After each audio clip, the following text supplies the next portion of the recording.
खरंच आजकालच्या पती पत्नींना काय झालेलं आहे। पत्नी माहेरी गेली होती आणि कपडे घ्यायला दुकानात गेली, परंतु काय झालेलं आहे पहा।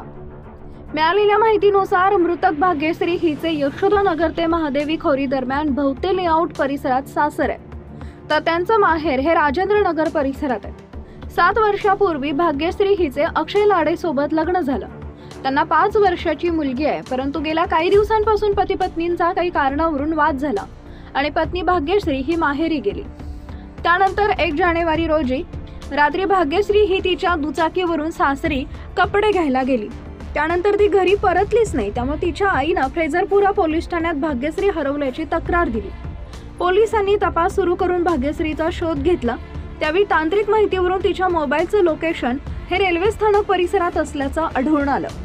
त्यामुळे पोलिसांनी रेल्वे स्थानक इथं जाऊन पाहिले असता तिथं भाग्यश्रीची गाडी दिसली आणि त्यात तिचा मोबाईल दिसला।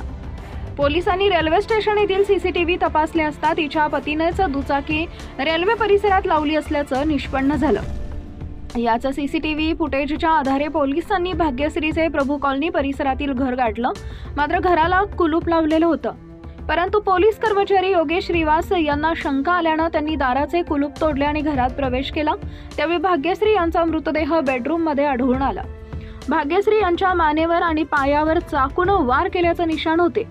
पोलिसांनी ठिकठिकाणी फॉरेन्सिक टीमची बोलावली असून त्यांनी केलेल्या तपासानुसार पतीनेच भाग्यश्री यांची हत्या केल्याचा संशय पोलिसांना आहे। या प्रकरणी पोलीस तपास करत असून पोलीस संशयित आरोपी पतीचा शोध घेत आहेत।